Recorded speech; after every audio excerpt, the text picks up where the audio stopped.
This brief presentation on the literary elements in jazz by Toni Morrison will help you to understand this week's reading assignment so that you can discuss it in depth in our 2 discussion forums. You must use at least one direct quote from the literary work and at least one direct quote from a literary expert in the 4 discussion posts that you write each week. The recommendations for further study folder will help you start your research. Let's begin the presentation with the author's background. Toni Morrison was born in 1931 in Lorain, Ohio. Her parents moved to Ohio to escape racism in the South, and her father managed to work 3 jobs to support the family, even during the Depression.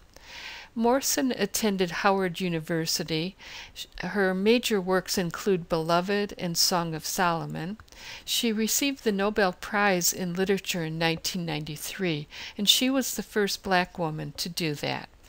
In addition, she was named the Robert F. Goheen Professor at Princeton University in 1987, and she was the first Black woman to hold a named chair at an Ivy League university.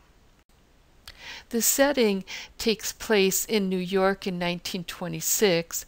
There's various locations in the African American community.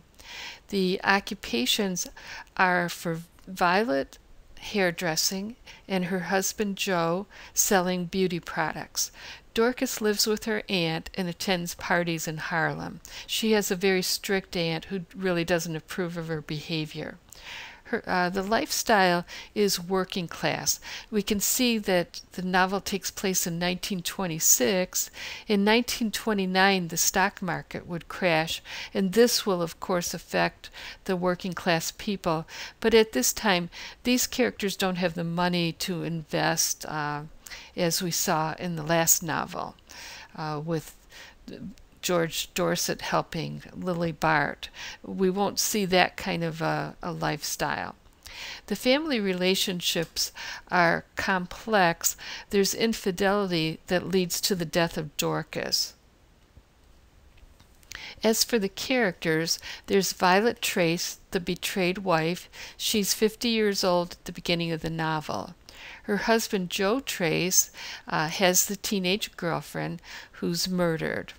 Dorcas Manfred, the dying girlfriend, is the one who refuses to reveal the name of her attacker, which is, of course, Joe. Acton is the aloof lover who replaces Joe. He's much younger. He's closer to Dorcas's age.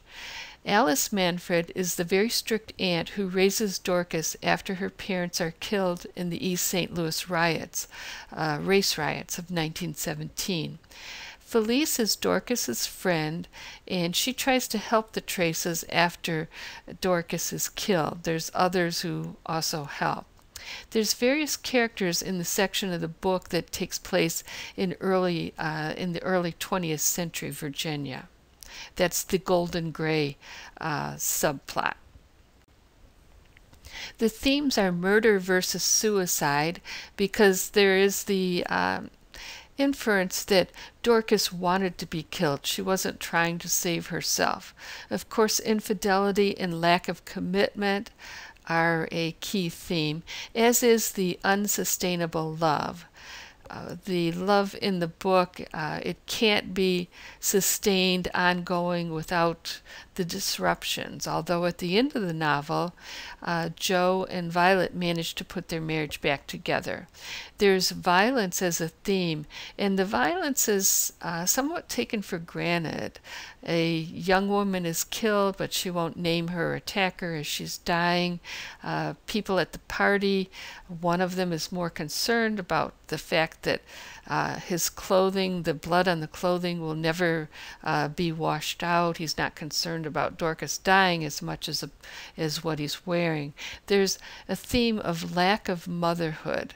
We need to look at the mothers, for example, of Joe and Violet. We need to look at the way Dorcas's parents were killed, so we have Alice Manfred stepping in. And then there's also the Harlem culture in the 1920s. Those are some major themes. The plot is difficult to follow this time.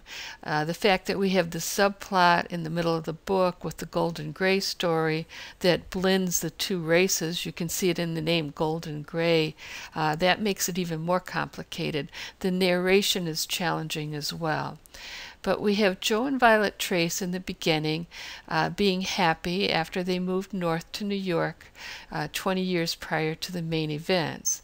However, the marriage deteriorates as Violet breaks down emotionally and Joe has an affair with Dorcas, a teenager. Joe shoots Dorcas at a party because she abandons him for Acton, a much younger man.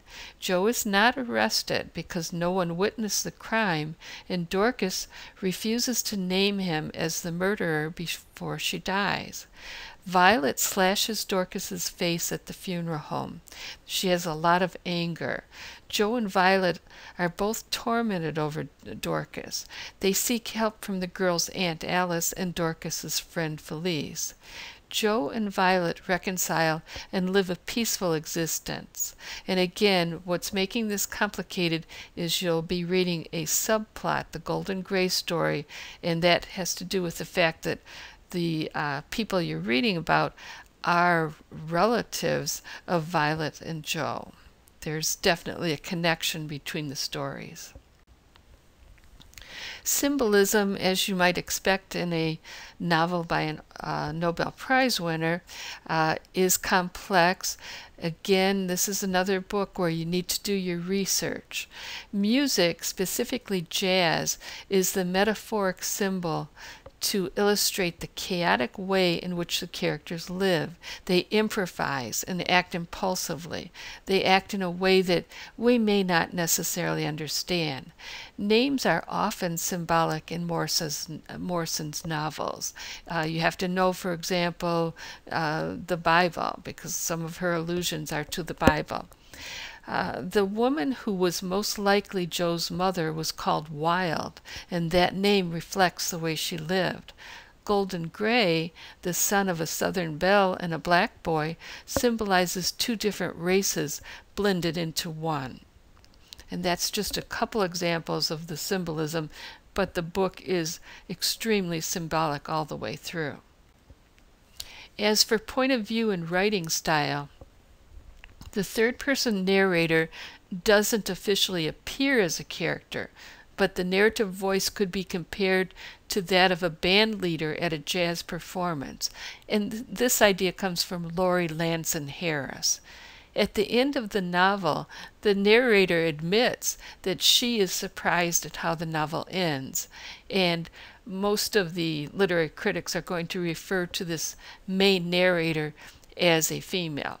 Although one narrative voice stands out, there are multiple voices in this postmodern novel. It's postmodern, so it's fragmented. We'll be discussing the postmodern style of writing, but it's not an easy book to understand, and I know that our discussions will help. Remember, you have the recommendations for further study folder, and that will help you get started on your research this week, but there will be many other citations that you can find. I just gave you a sample.